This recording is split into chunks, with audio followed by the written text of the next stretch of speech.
Vamos elevar os nossos pensamentos ao alto, primeiramente agradecendo a Deus, a Jesus, a oportunidade de estarmos aqui reunidos, parando uns minutinhos para aprender um pouco e tentar logo mais colocar em prática os ensinamentos na nossa vida, né, durante a semana, principalmente na convivência com as pessoas que estão próximas de nós. Então, que a gente possa aproveitar cada minutinho dessa reunião e aprender o que aqui for ensinado. Obrigada, Senhor, esteja conosco hoje e sempre. Que assim seja.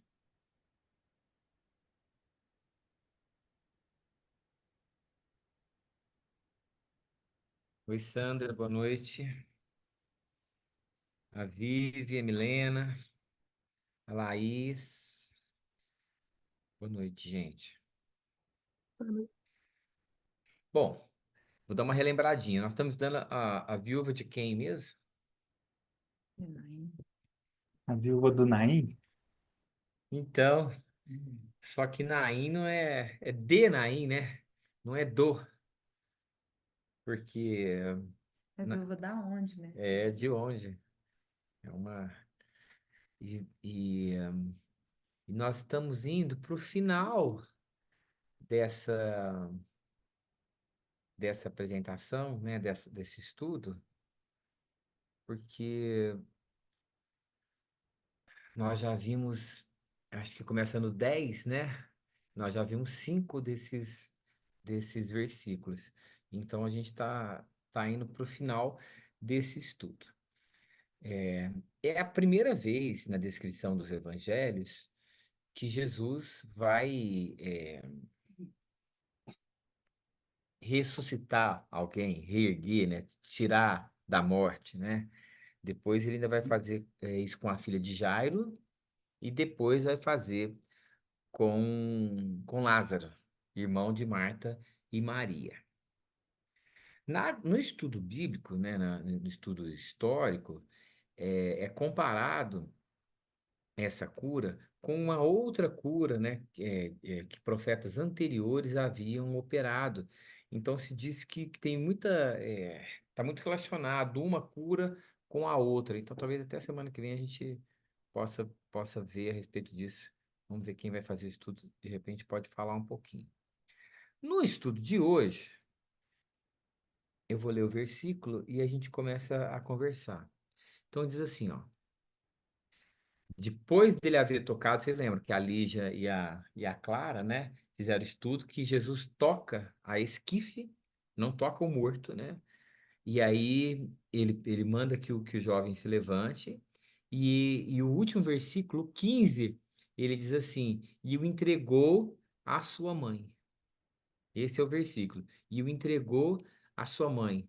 Achei até assim muito interessante o estudo que as meninas fizeram, porque eu, se fosse preparar, eu acho que eu nunca faria um estudo tomando aquele viés. Eu teria, assim, uma outra ideia, uma outra concepção, e eu achei, assim, que elas foram muito felizes. Não sei se vocês sentiram a mesma coisa, mas achei que elas foram muito felizes, numa abordagem que ficou, assim, muito tocante, né? Porque a beleza da frase, né? E o entregou à sua mãe, né? E o que que tem de maior, o que é motivo de maior alegria, né, para alguém do que receber seguro, né, os filhos em seus braços. Então achei que ficou muito bom. E depois desse acontecimento, dessa ocorrência, o Evangelho de Lucas vai dizer assim: o temor tomou a todos e glorificavam a Deus, dizendo: um grande profeta se levantou entre nós. Deus visitou o seu povo. Este relato a respeito dele se espalhou em toda a Judéia e em toda a circunvizinhança. Então, a gente relembrando a cena, uma multidão acompanha o féretro, uma multidão acompanha Jesus. Jesus se dá conta da situação, vai até a mulher E usando o verbo no imperativo, ele diz: não chores. E aí ele reanima o filho dela. E o último versículo vai dizer: e o entregou à sua mãe. Como dizer assim, que aquela tristeza infinita, né, aquela desordem, aquela situação calamitosa havia sido pacificada. E Lucas diz assim, diz assim, ó, o temor tomou a todos e glorificavam a Deus, dizendo: um grande profeta se levantou entre nós. Deus visitou o seu povo. Esse um grande profeta se levantou entre nós, Deus visitou o seu povo, nós vamos deixar para o final do estudo. Na primeira parte, nós vamos ficar com o medo tomou a todos.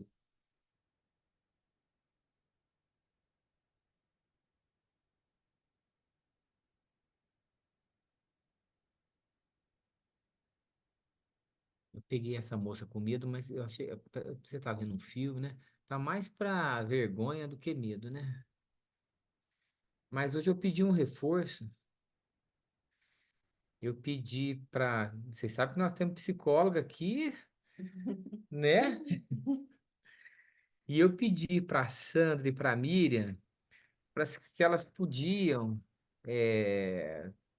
nos falar um pouquinho a respeito desse medo, né? O que que o medo opera no nosso corpo? O que que ele pode né? Quais as consequências? O que que ele faz conosco? Então, vou pedir para elas nos falarem uns minutinhos. Aí não sei se a Miriam começa, se a Sandra Nossa, começa. Eu começo, Miriam? Tá bom. nossa, eu não estou conseguindo ver a Sandra aqui. Posso falar, Sandra? Pode. Tá bom. Claro. Bom, eu fiquei pensando que se a vida se resume em ser, né? Por que que nós temos tanto medo disso? E me veio assim, como uma criança, ela tem um ego tão corporal, como ela brinca com o corpo dela, né? Com os sentimentos das dificuldades e com os sentimentos da alegria, mas tem um corpo livre. Mesmo quando ela sente medo, ela, ela respira e vai, né? Então, quando o Everton me falou, na psicologia, a abordagem que eu trabalho, que é o neo-haitiano, trabalha com a questão de como o corpo sente as emoções, né? Então, ele fala que todo medo, o que acontece? O Alexander Lowen, que é um autor da bioenergética, que todo medo faz com que a gente pare a nossa respiração, né? E quando a gente está para o fluxo da vida, que a respiração acontece. E que a nossa tensão, ela vai ficando uma tensão muscular tão crônica que está sempre associado com a nossa tristeza, nosso medo, nossa raiva, a neurose também, o medo em cima disso tudo, e a gente não vai percebendo como isso vai se instalando no corpo e criando as nossas couraças corporais, né, como uma defesa, né, porque todo trauma afeta o corpo. Toda resposta corporal que nós temos é em cima de um sentimento, de uma emoção, de algo que a gente viveu, e essa vida ela vai produzindo formas no corpo e expressões no corpo que nos fala bastante de quem nós somos. Então, o Alexander Lowen, ele fala que o quanto o medo da vida, né, representa também o medo de viver a vida e o medo de morrer também, porque se queremos tanto viver, por que não entregamos o nosso corpo tanto à vida? E ele vai dizendo que nós vamos colocando estruturas, ele vai colocando estruturas de caráter que em cima de cada personalidade tem alguns sentimentos específicos que faz com que o medo represente do nosso corpo de formas diferentes. Então, ele fala de 5 sentimentos, que é a rejeição, o abandono, controle, a submissão e a sedução. Em cada um deles tem um nome, né, de uma estrutura de caráter, que é o esquizoide, o oral, o masoquista, o psicopata e o rígido. Então, ele vai falando que numa dificuldade de você lidar com a rejeição, o medo se instala no corpo de uma forma gelada no corpo. Para um oral, o medo de lidar com a vida se instala num lugar da necessidade. Ele vai para a necessidade de trazer coisas sempre para a vida dele. Para um psicopata, o medo na vida não é um psicopata adoecido, é uma estrutura de caráter, né? Vamos dizer, um psicopata saudável.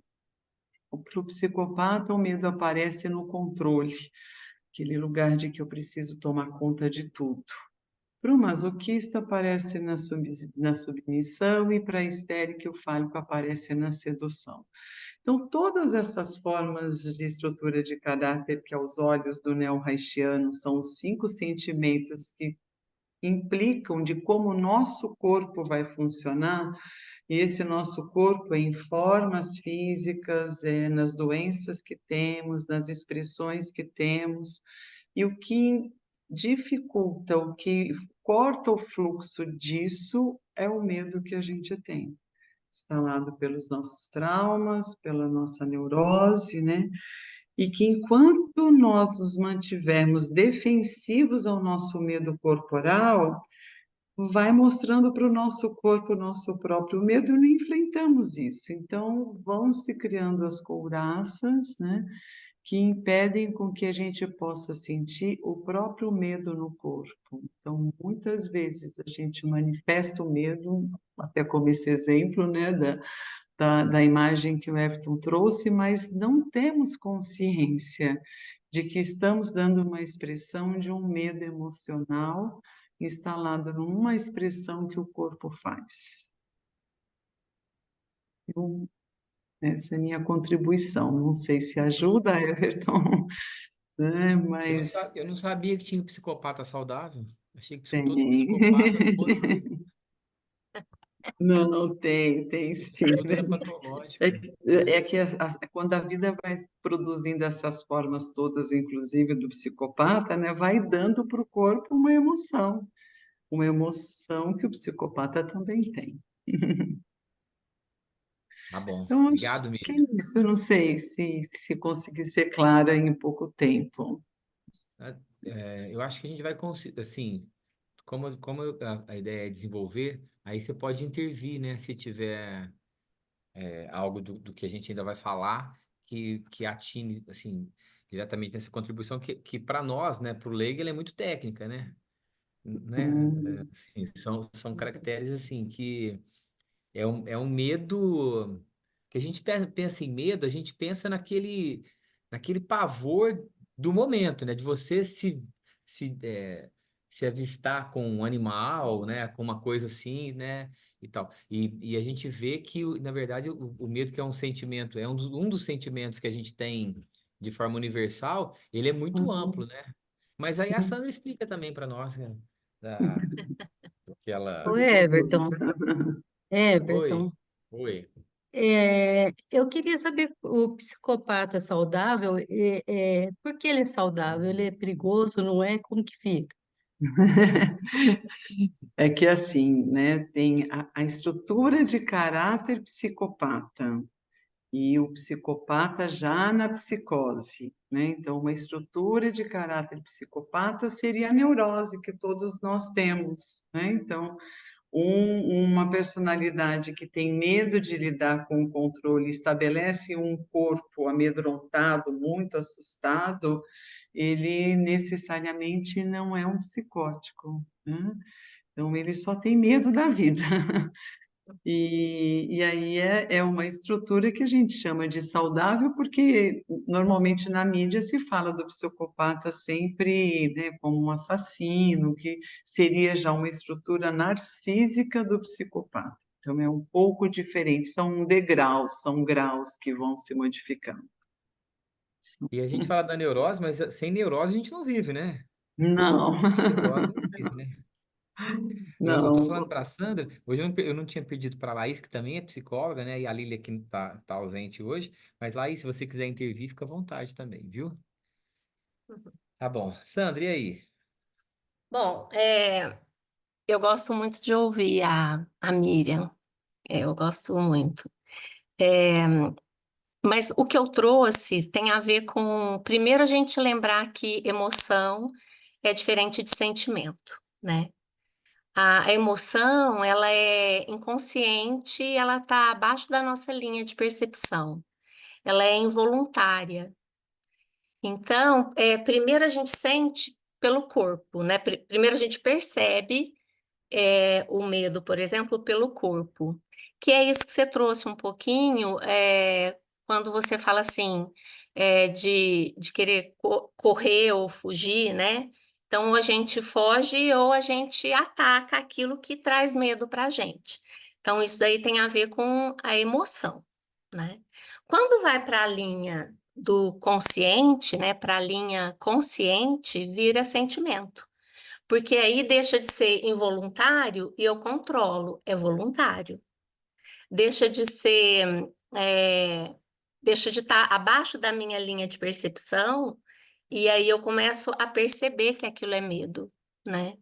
Então, só que tudo isso acontece em segundos, né? Dessa passagem de emoção para sentimento. E eu preciso agir logo, né? Então, se for medo de algum bicho, por exemplo, eu preciso ou enfrentar ou eu preciso correr, né? Então, é tudo muito rápido. Quando a gente fala que é do corpo, né? Tudo que eu sinto no corpo, que aí tem a ver com batimento cardíaco, com excesso de suor, a minha pupila dilata, tudo isso aí é a emoção, né? Quando eu percebo e dou o nome, nossa, eu preciso agir, eu preciso fazer alguma coisa, porque eu estou com medo, já passou para a linha da percepção, né? E aí sim eu controlo e eu voluntarizo, né? Ou seja, eu tomo a frente de algum aspecto. E aí tem uma linha de estudos da emoção que é via Haroldo Dutra Dias também, né? Que ele é psicólogo também hoje, né? Ele tem várias formações, como todo mundo sabe, e ele traz a emoção, medo, ligada à complementaridade da confiança, né? E eu acho que isso tem um pouco a ver com isso que você vai trazer no estudo, que tem a ver, por exemplo, o nosso instinto de conservação, né? Ele tem a ver com a importância de sobrevivência ou de adaptação, que é isso que eu estava falando um pouco de involuntário ou voluntário. E aí gera uma necessidade, né? Gera uma necessidade e um desejo, mas na situação de risco, que é isso que eu estou falando para vocês, o que acontece? Pode vir uma necessidade de segurança, né? Ou de proteção. E essa necessidade de segurança e de proteção tem tudo a ver com medo e confiança. Medo e confiança está diretamente conectado com essa situação de risco que me traz a necessidade de segurança e de proteção. E aí a gente se adapta, né? A gente precisa se adaptar através desse medo, por exemplo, ou dessa confiança, a gente se adapta ao meio, né? Ou às pessoas ou seres vivos que estão ali perto da gente, né? Então, o que acontece? Tá ficando claro? Tá sim, Sandra. Tá Tá ficando sim. claro? Então, o Tá. que acontece? Existe essa emoção que tem esse automatismo, né? Que gera uma necessidade, que gera um desejo, que satisfeito ou não, nos coloca e traz um estado emocional. E no caso aqui, a gente está falando do medo, né? Então, o medo, quanto maior o medo, menor a confiança. Quanto maior a confiança, menor o medo. Então, eles são complementares, né? Ou eles se opõem, dependendo da situação que surge. Mas eu gosto muito dessa forma de pensamento, porque muita gente coloca medo ou coragem, né? Que ok. Mas aí a coragem a gente já está falando numa forma de ação, praticamente. Na análise do medo e nessa complementaridade, eu gosto muito do medo com a confiança. E confiança tem tudo a ver com a palavra fé, tem tudo a ver com o que a gente vivencia como fé, né? Então, quanto maior o meu medo, menor a minha fé, ou a minha confiança. Quanto maior a minha fé e a minha confiança, menor o meu medo. E aí eu achei aqui uma síntese de Emmanuel que ele trouxe. Ele coloca assim: o reflexo esboça, isso nas palavras de Emmanuel, abre aspas. O reflexo, que é o estímulo, né? O reflexo esboça a emotividade. A emotividade plasma a ideia. A ideia determina a atitude e a palavra que comandam as ações. Em semelhantes manifestações, alongam-se os fios geradores das causas de que nascem as circunstâncias, válvulas obliterativas ou alavancas libertadoras da existência. Fecha aspas. Então, Emmanuel traz aqui essa questão mesmo de, primeiro vai pelo estímulo, né? Que esse estímulo gera um automatismo, que seria essa emoção, que traz a necessidade, que gera o desejo, satisfeito ou não, chega num estado emocional. Em se falando do medo, quanto maior o medo, menor a confiança. Quanto maior a confiança ou fé, menor o medo. Essa é a minha contribuição do medo. Acho que podemos parar aqui, gente, já tá bom. Isso tudo já. Lembrei de uma música do Roberto. Não é que eu sou velho, não, mas. Ele fala assim: você é meu escudo, você para mim é tudo. Minha fé me leva até você. Para quem te traz no peito, o mundo é mais florido, a vida aqui na terra tem um outro sentido. Essa música chama Fé, se chama Fé. Enquanto você falou, me lembrei dela. Está muito relacionado ao que a gente vai desenvolver mais um pouquinho aqui, viu? Ô, Everton, Oi, só pensando no que a Sandra falou, eu me lembrei de um livro que eu li, que eu não vou saber o nome. O autor, eu não sei como pronuncia, se é Mabel Collins. Ele eu me lembro de uma frase desse livro que me marcou muito, porque ele diz assim: o medo é a fé invertida. É como você põe toda a fé naquilo que você acha que você não vai dar conta, né? Naquilo que você acha que vai ser mais difícil e que vai te derrubar, era meio nesse sentido assim que ele colocava.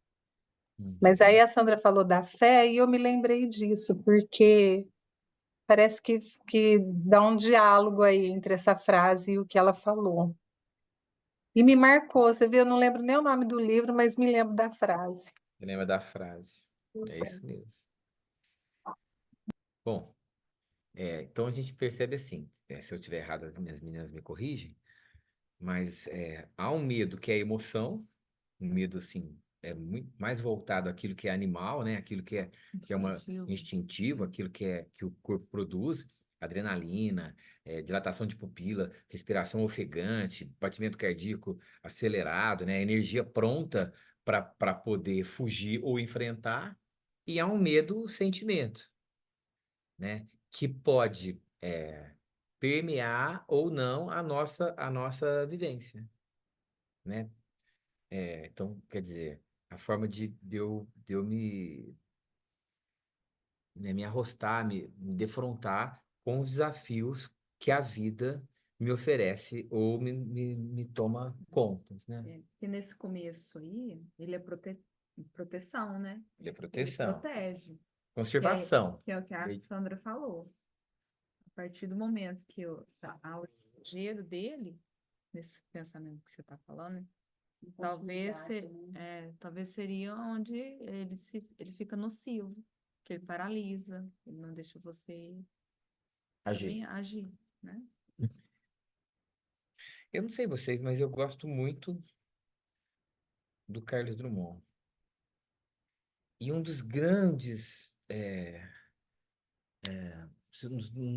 textos de Drummond chama Congresso Internacional do Medo.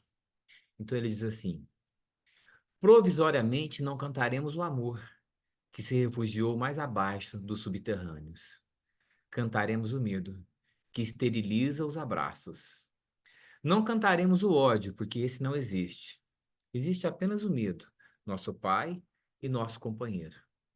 O medo grande dos sertões, dos mares, dos desertos, o medo dos soldados, o medo das mães, o medo das igrejas. Cantaremos o medo dos ditadores, o medo dos democratas. Cantaremos o medo da morte e o medo de depois da morte. Depois morreremos de medo, e sobre nossos túmulos nascerão flores amarelas e medrosas. Vou voltar um pouco, que é denso. Primeiro, deixa eu contextualizar. Esse texto foi escrito em 1940. Então, o mundo enfrentava a Segunda Grande Guerra, que é talvez um culturalmente, acho que é o evento mais calamitoso que o mundo tem notícia.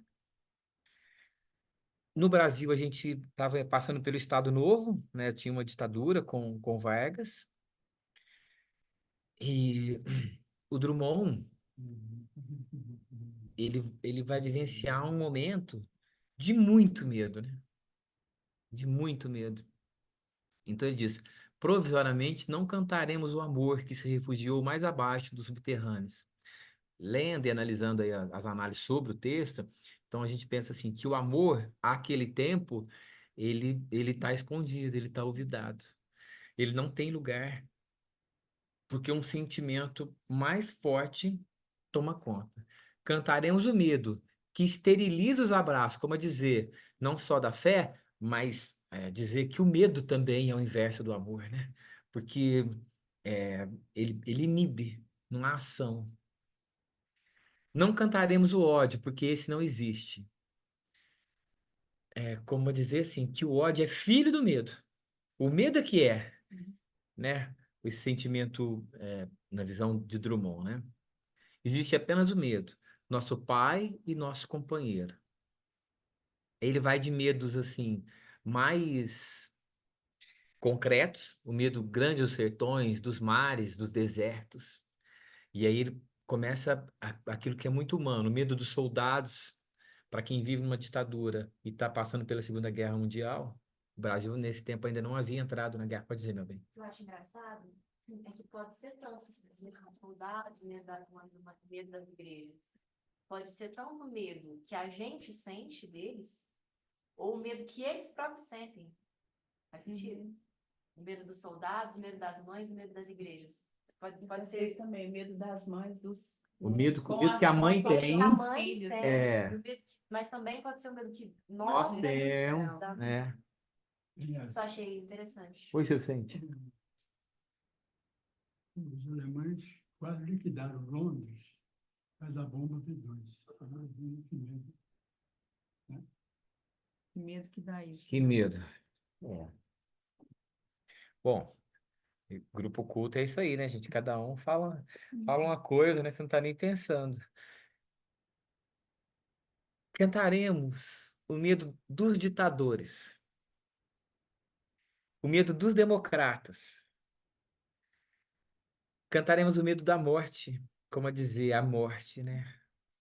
E mais, o medo do depois da morte. E aí na última estrofe ele diz assim: depois de tudo, de viver com medo, Depois morreremos de medo.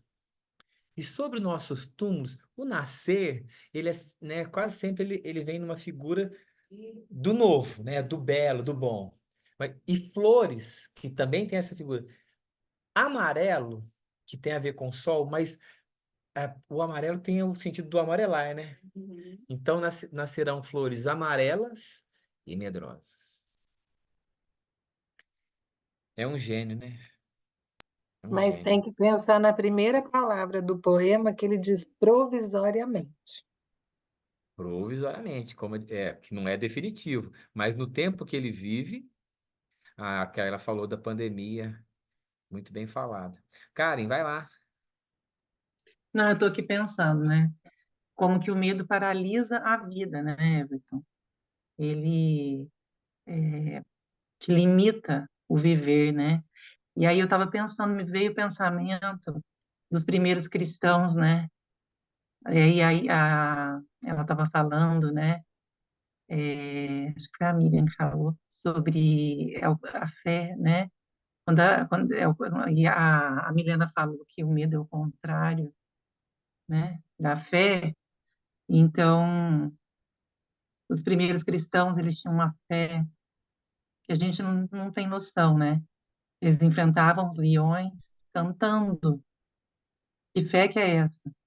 Eu fico imaginando isso. E que onde estava o medo, eles substituíram totalmente pela fé, né? Pela confiança. É isso que eu estava pensando. E eu tô achando tão legal, porque eu tô vendo que a Daiane colocou o amor perfeito, né? E a gente vai falar dele agora também, e você tá falando dos cristãos, e se der tempo a gente vai chegar nisso também. Então, muito, muito bom, assim, essa leitura que a gente caminha. Ela colocou João, né? Mas eu lembrei também não ter mais, porque nada há escondido que não venha à luz, nada de secreto que não se venha a saber. E no Palavras de Vida Eterna, aí, Daiane, você acabou de colocar e é a nossa tônica. Então, Emmanuel diz assim: amor e temor. O perfeito amor lança fora o temor. Para que nossa alma se expanda sem receio através das realizações que o Senhor nos confia, não basta o imperfeito amor que estipula salários de gratidão ou que se isola na estufa do carinho particular, reclamando entendimento alheio. Quando a gente começa a explicar, a gente desce, né, da beleza que o texto traz. Mas, para não ficar tão abstrato, Emmanuel nos dizer assim, naquilo que Deus te confiou, não coloca já o salário imediato. Espera. Porque às vezes você está esperando assim, nossa, eu fiz tal coisa e ninguém reconheceu.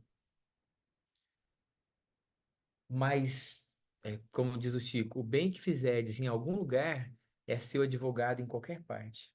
Então, isso tá vincado, tá marcado no universo. É necessário rendamos culto ao perfeito amor, que tudo ilumina e a todos se estende sem distinção. O imperfeito amor, procurando gozo próprio no concurso de outros, é quase sempre o egoísmo em disfarce brilhante, buscando a si mesmo, nas almas afins, para atormentá-las sobre múltiplas formas de temor, quais sejam a exigência e o ciúme, a crueldade e o desespero, acabando ele próprio no inferno da amargura e da frustração. Lembrei de uma música que trata muito de sofrimento, e ele fala assim: não é possível que isso seja amor. É, como assim, o que a gente está vivendo, isso aqui não é amor, é outra coisa. Talvez o imperfeito amor. O perfeito amor, que foi o que a Daiane colocou, contudo, compreende o Pai Celeste.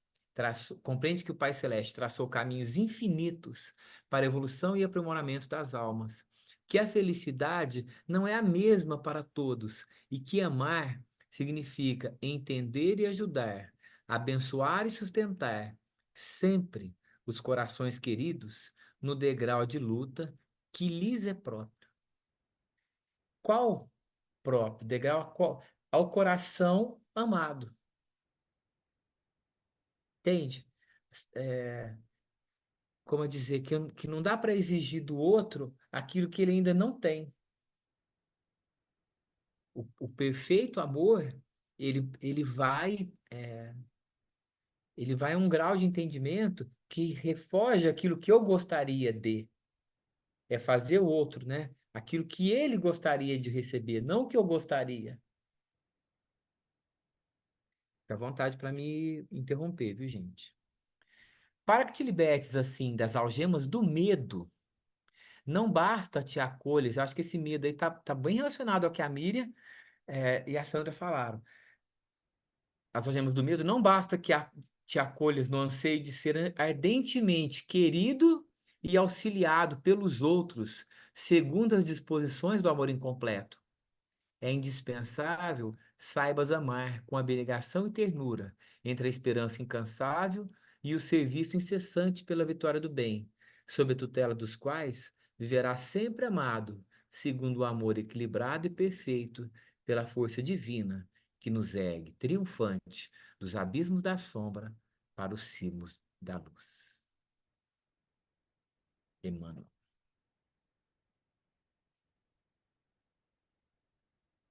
Dá uma diferença, né? Qual livro que é? Palavras de vida eterna.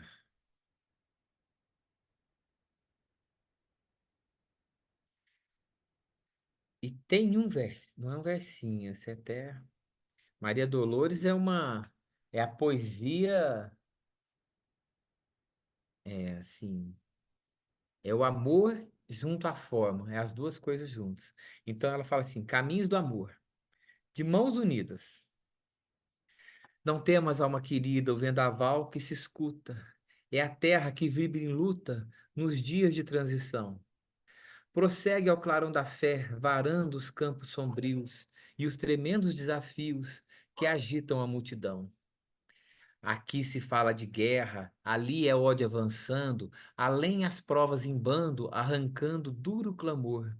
Entretanto, continua de ânimo firme e atento, plantando em cada momento a paz que precede o amor.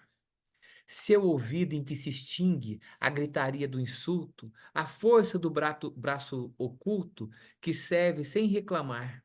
Se a palavra calmante em que a discórdia termina, a compreensão que ilumina em qualquer tempo e lugar.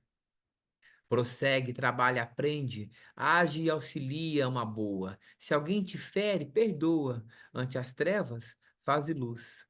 Não vai a sós, muitos somos, e na imensa caravana de socorro à vida humana, o guia aos céus é Jesus.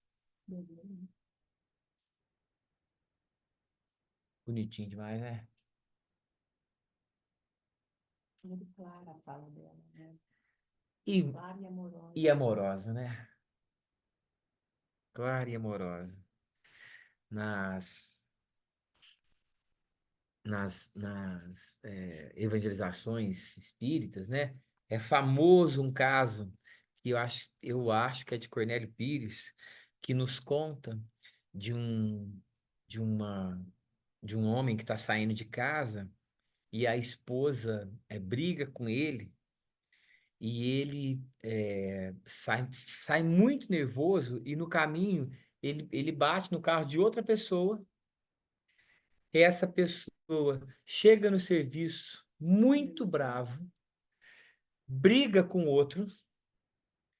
Esse que quer dizer assim, ó, a esposa briga com o marido sai como motorista, causa a raiva em outro. O outro chega no serviço e briga com o colega de profissão. Esse colega briga com o chefe.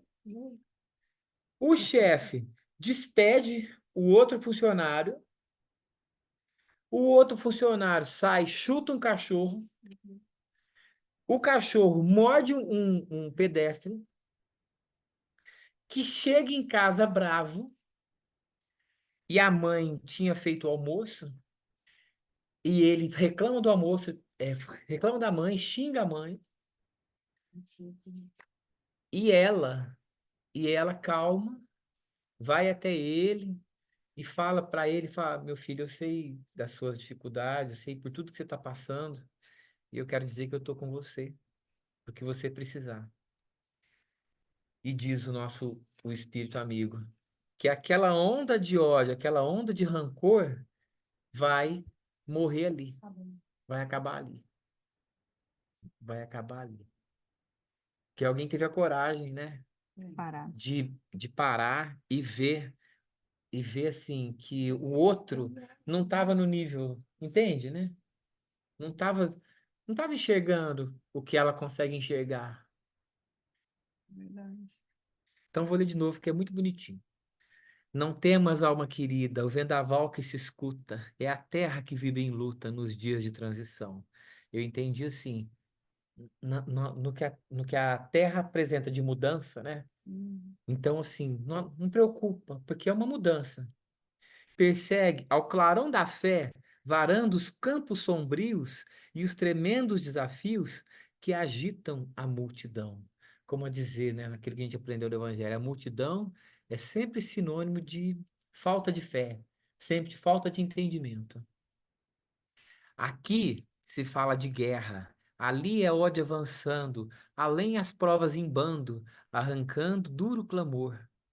Entretanto, continua de ânimo firme e atento, plantando em cada momento a paz que precede o amor. Ainda achei interessante, porque nós falamos aqui do amor, né? E ela diz assim que a paz ainda precede, né, esse sentimento. Seu ouvido em que se extingue a gritaria do insulto, a força do braço oculto que serve sem reclamar. Ser a palavra calmante em que a discórdia termina, a compreensão que ilumina em qualquer tempo e lugar. Prossegue, trabalha, aprende, age, auxilia a uma boa. Se alguém te fere, perdoa. Ante as trevas, faz luz. Não vai a sós, muitos somos, e na imensa caravana de socorro à vida humana, o guia céu seja Jesus.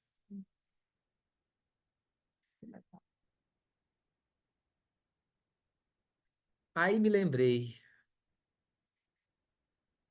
desse filme, que eu já falei dele aqui, mas ele chamado, eu pus rapidinho aí, né? Encontro Marcado. É um filme de 1998. Tem gente aqui que era até casado nesse tempo já.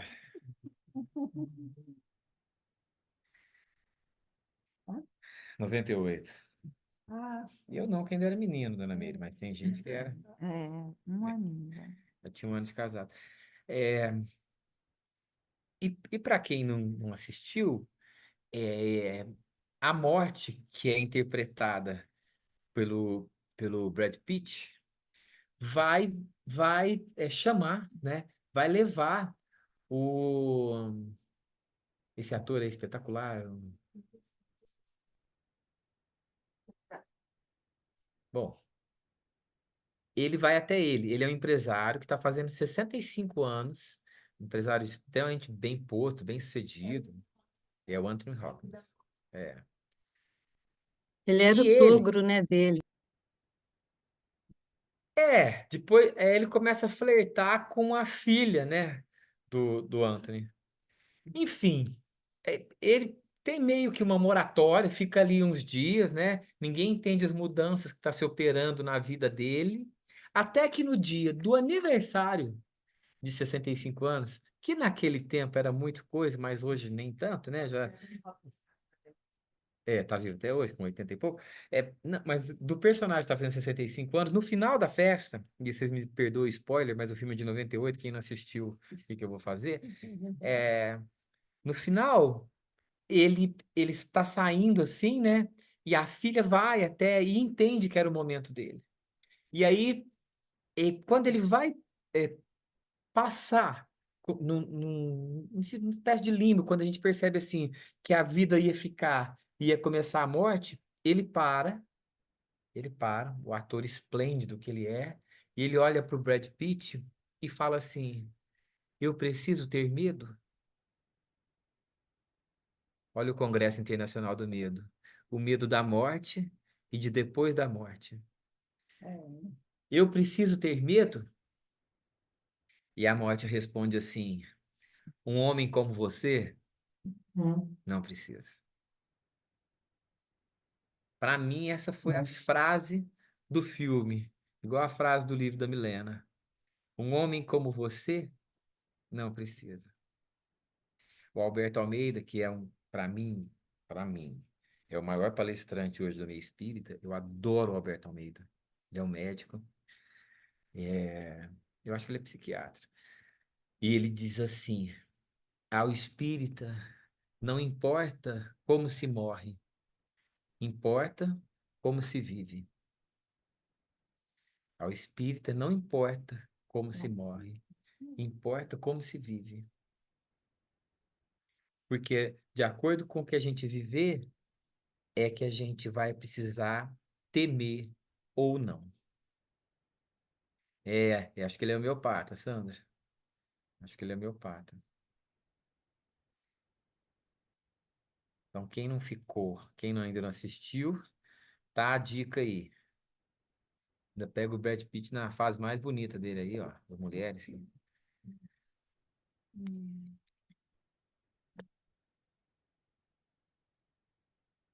E lá no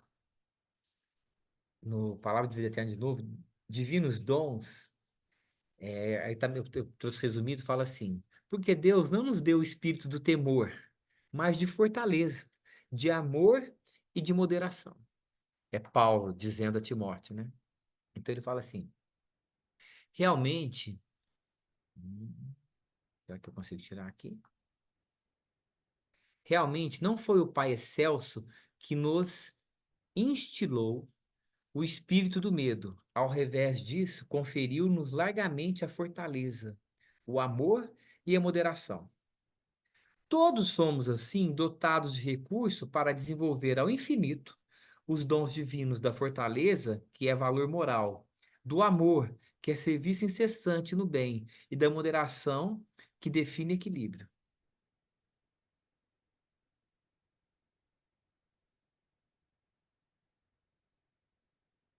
E no final ele vai concluir: não te percas desse modo nas ideias equidistantes ou destruidoras do medo, capazes de operar a ruína dos melhores impulsos, porque se utilizas a fortaleza, o amor e a moderação, talentos de que o Senhor te investiu em favor do próprio aperfeiçoamento, seguirás para diante, na terra e além da terra, com a luz do coração e a paz da consciência. Então, nas falas de Emmanuel, eu acho que assim, ele dá muita. Ele certifica muito aquilo que as meninas disseram, assim, no sentido desse medo do sentimento, desse medo de paralisar, não as pernas, mas de paralisar a nossa ação, é de dizer assim: confia e segue, porque você tem predicados, você tem elementos para poder enfrentar aquilo que se apresenta.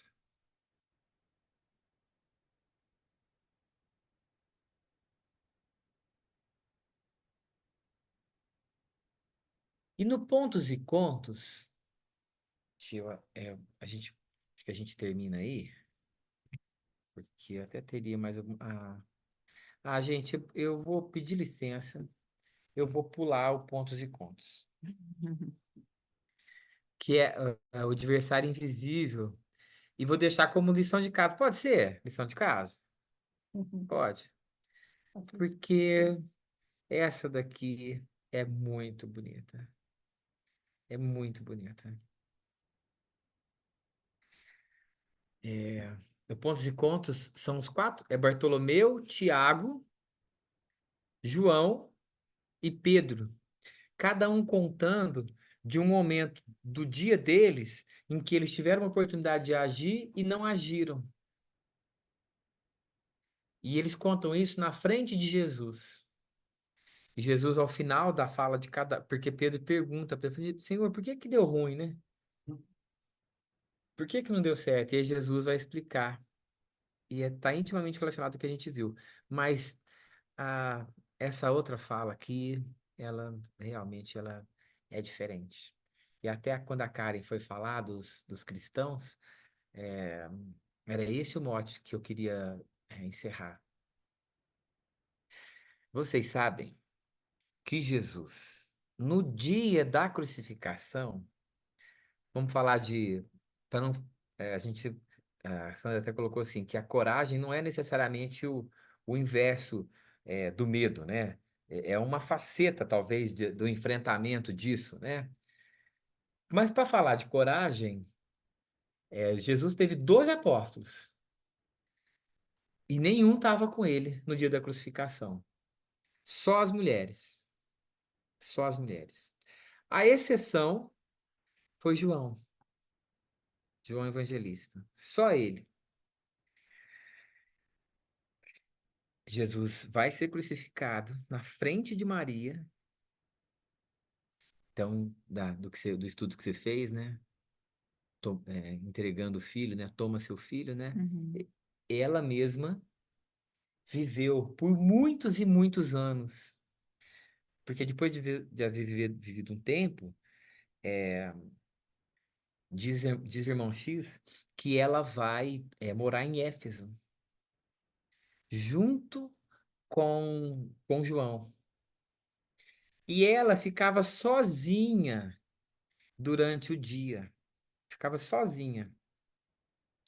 E muitos viajantes passavam por ali. E ela passou a receber aqueles viajantes e a cuidar deles, né? Oferecendo comida, oferecendo, porque as pessoas, as viagens eram muito sofridas, né? Os pés sangrando. E até que um dia, um dos viajantes, ela já era veneranda pelos anos, né? Ele fala, a senhora é nossa mãezinha, é nossa mãe santíssima. E esse título vai se espalhar e vai chegar até os nossos dias. Irmão X diz que numa das noites chega um viajante e fala se apresenta cansado, ele se apresenta assim muito sujo e pergunta como é que ela tá e percebe que ela tá cansada. E esse viajante vai consolá-la.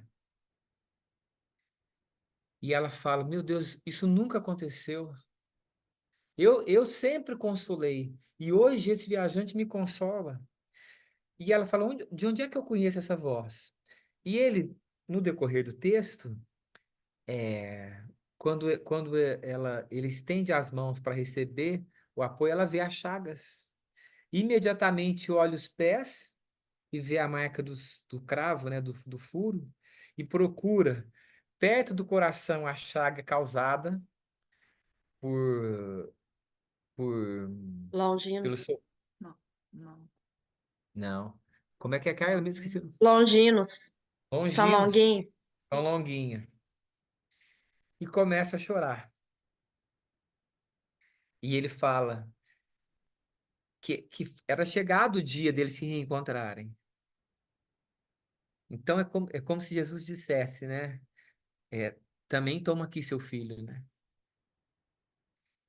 Ela fica um período assim, paralisada, sem falar. Chega João com 2 companheiros, e no dia seguinte, ela vai deixar a vida. E uma caravana muito grande vai buscar Maria. O irmão X diz que uma legião de anjos vai esperá-la. Então ele diz assim, eu vou ler um pedacinho, vocês me perdoam, mas é tão bonito.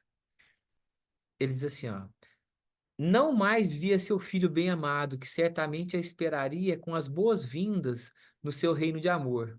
Mas extensas multidões de entidades angélicas a cercavam, cantando hinos de glorificação. E Maria, que morava em Éfeso, desejou rever a Galileia. Lembrei da música do Aguinaldo, fala: Se algum dia minha terra eu voltar. Então ela quer rever onde ela havia morado. E ele diz assim: o Tiberíades, em seus contornos suaves, apresentava a forma quase perfeita de um alaúde. Alaúde é um instrumento, tipo um violão, né? Naquele instrumento da natureza, Jesus cantara o mais belo poema da vida e amor, em homenagem a Deus e à humanidade. Ele fala um pouquinho mais e diz assim: e já a caravana espiritual se dispõe a partir, quando Maria se lembrou dos discípulos perseguidos pela crueldade do mundo. Esses discípulos estavam onde? Estavam em Roma. Então ela de Éfeso foi na Galileia, viu, vibrou e ela se lembra dos discípulos de seus filhos. Então, diz irmão X que ela chega numa cidade soberba e maravilhosa. Eu lembrei de Vegas. Carros e monumentos que lhe provocavam assombro. Os mármores mais ricos. Aí ela vê outra multidão guardada a ferros em escuros calabouços. Penetrou os sombrios cárceres do Esquilino, onde centenas de rostos amargurados retratavam padecimentos atrozes. Os condenados experimentavam no coração um consolo desconhecido. Maria se aproximou de um a um, viu as suas angústias, os seus pensamentos. Eram anciãs que confiavam no Cristo, mulheres que por ele haviam desprezado o conforto do lar, jovens que depunham no Evangelho do reino toda a sua esperança. Então a Karen disse assim: que fé é essa? Que fé é essa? Mas a gente não pode esquecer que a pleiade de espíritos que acompanha Jesus quando ele veio à Terra foi muito elevada. E aí ela pensa assim: que possuía para lhes dar? Deveria suplicar a Deus para eles a liberdade? Mas Jesus ensinara que com ele todo jugo é suave e todo fardo seria leve, parecendo melhor a escravidão com Deus do que a falsa liberdade nos desvãos do mundo. Então, ela lembra que Jesus havia deixado a prece, ela olha uma jovem que estava ali presa, o rosto macerado, sem carne, né? Ela se aproximou e falou no ouvido da moça: canta, minha filha, tenhamos bom ânimo, convertamos as nossas dores da terra em alegria do céu. Estou terminando. A triste prisioneira nunca saberia compreender o porquê da emotividade que lhe fez vibrar subitamente o coração. De olhos estáticos, contemplando o firmamento luminoso através das grades poderosas, ignorando a razão da sua alegria, cantou um hino profundo e enternecido amor a Jesus, em que traduzia sua gratidão pelas dores que lhe eram enviadas, transformando todas as suas amarguras em consoladoras rimas de júbilo e esperança. E aí, coisa curiosa, daí em instante seu canto melodioso era acompanhado pelas centenas de vozes dos que choravam no cárcere, aguardando o glorioso testemunho. Logo, a caravana majestosa conduziu ao reino do Mestre a bendita entre as mulheres. E desde esse dia, nos tormentos mais duros, os discípulos de Jesus têm cantado na terra, exprimindo seu bom ânimo e a sua alegria, guardando a suave esperança da nossa Mãe Santíssima.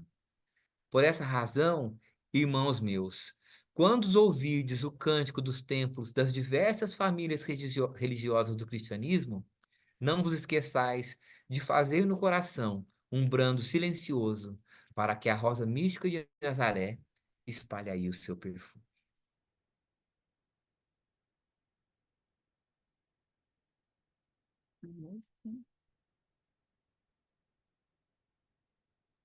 Everton, que Oi. emocionante, né? Essa passagem. E eu só me veio um pensamento aqui, assim, né?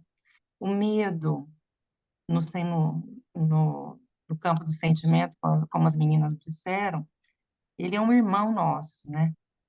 É um irmão necessário para que a gente se fortaleça na fé. É uma ferramenta, né? Então, quem aqui já não saiu de situações difíceis, é, uma doença, uma situação que a gente fala, nossa, que medo que eu tenho de uma situação assim, mas a gente sai tão fortalecido na fé, mesmo com o medo que a gente sente. Então, ele é um instrumento necessário, né, nesse mundo de dualidade que a gente necessita viver, né? Muito linda essa passagem aí. Eu, toda vez que leio, eu me emociono bastante. Eu Um também. beijo, viu, para vocês. Bom, Quando a Karen falou que os cristãos morriam cantando, eu quase falei, mas me veio um pensamento, assim, não vou falar não, porque talvez o Everton possa falar disso. E não deu outra. E eu queria falar que hoje eu abri o domingo lendo essa mesma passagem lá no curso de adoção. olha. Olha só. Quem não conhece, gente, é o capítulo 30 do Boa Nova. O Boa Nova é a maravilha em forma de livro. Mas o capítulo 30, que é o mais extenso, é muito bonito. É muito bonito. Ainda mais, né, para quem agora tem conhecido melhor o Evangelho e a gente começa a enxergar nuances, né, que a gente não enxergava, né? Então, vale muito a pena. Vale muito a pena. A gente muda de patamar. Como diz aquele meme, é outro patamar. Muito bem. Quero lembrá-los, que a gente tem um estudo domingo que vem, e no próximo domingo a gente vai fazer presencial com a irmã, nós presencial, a irmã Aila lá no Ceará, né? Mas nós juntos, com o bolo da Vivi e o pão do Everton, e mais o que vier. A Oba! Chile, você quer fazer, Chile? Pode fazer. Você me ajuda, né? Quem vai fazer a prece final? Que nunca fez aí, hein? Será? Não pode ser. O senhor faz, senhor Vicente? Queremos mais uma vez reconhecido aqui na Presidência de Direito, os familiares reunidos, essa belíssima reunião, para a causa das nossas realizações espirituais. Senhor Deus, nossa súplica nessa noite, por isso é o nosso propósito. Dá-nos todos coragem infinita e pela compreensão do dia e acende em nós a luz do conhecimento espiritual. Que a paz de Jesus seja conosco, hoje, agora e sempre. Assim seja.